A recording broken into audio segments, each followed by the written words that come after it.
أعوذ بالله من الشيطان الرجيم بسم الله الرحمن الرحيم قل إن ربي يبسط الرزق لمن يشاء من عباده ويقدر له وما أنفقتم من شيء فهو يخلفه وهو خير الرازقين. دیتونه کې الله رب کریم فرمایي وما انفقتم من شيء فهو يخلفه. کوم شی تاسو خرج کوئ د هغه بدله به الله درکوي. الله تعالی بهترین رزق ورکوونکی ده.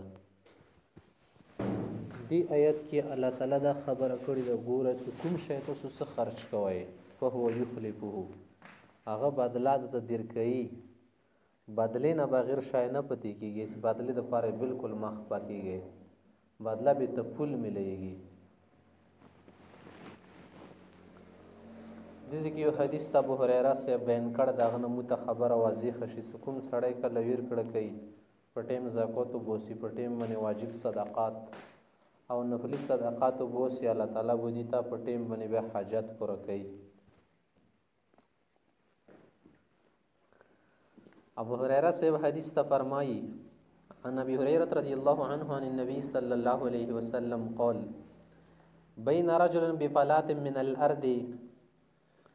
یو سړی په مخکې زمانې کې لګیاو خپل ځمکې ته اوبه ورکولې پټي کې لګیاو پڼه یې کوله یا پڼه لګیا نه وه شي خو دې ته مخکې نه فرضي مرضي جوړولو لخته یې جوړولو او ډوچې جوړولې څه ورسته بارون وشي که نه بیا زه پټي ته اوبه ورکړم پټی به پڼه کړم او پټی به برابر شي بیا به فصل پکې وکړم. إذا دي اندشي تقول فسمع صوتا في صحابة ورون آواز وارد وروکی وریزوکی اسق حدیقة فلان سدی پلانکی سړی باخته دینه و بور وورګیا و بور وشي په ماغه باندې دا پټای پڼه شي نه پلانکی پټی ته و بور وراوه دی الله په اذن سره.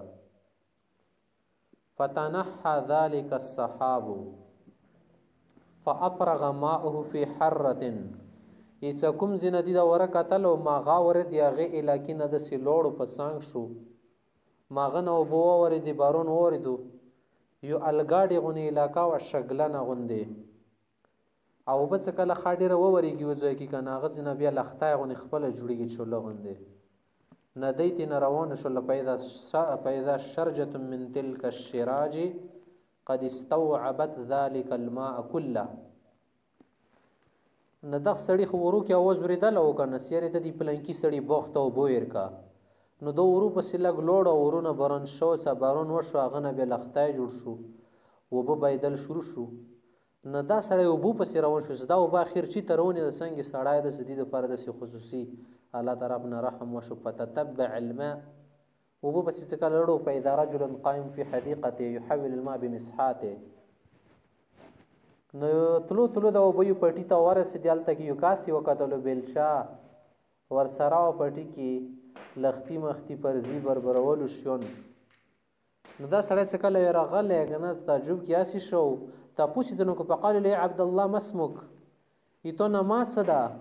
قال چې فلان الاسم الذي سمع في الصحابه ما غانم یوخی لکوم ورو کې دې څه اورېدلي وه ما غانم یوخی له پټي ولا کاس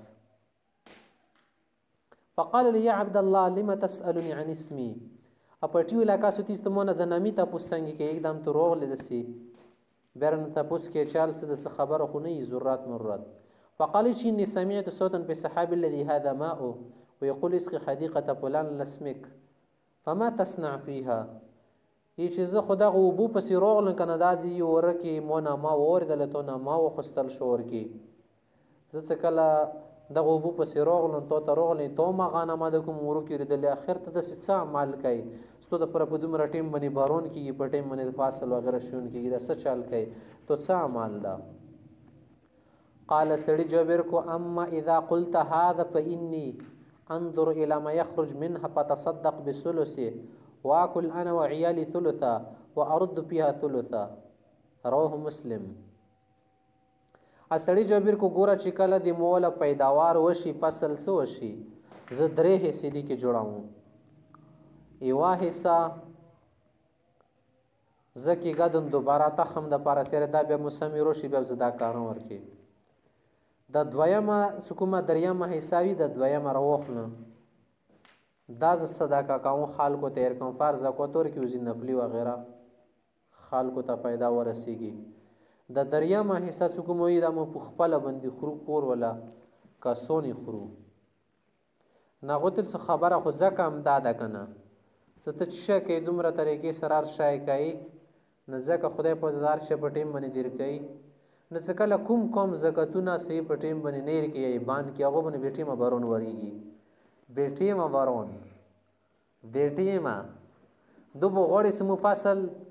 وری بوري بدل ټیم کې تبارون ورې سنه او سي نشي ګرځول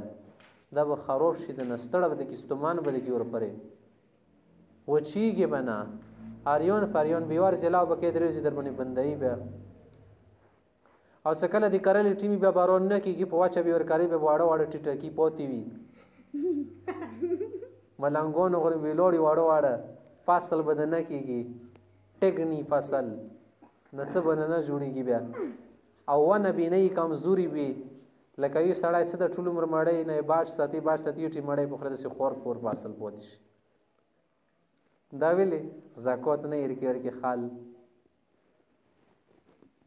ندی حدیث نه متدا سبق ملو شو څو ګوره په ټیم باندې تاسو شای و بوسه کوم شای کیږي د سره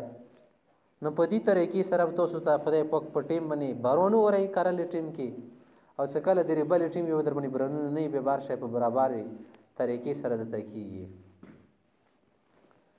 ندی حدیث کې مو د پاره دا سبق پروت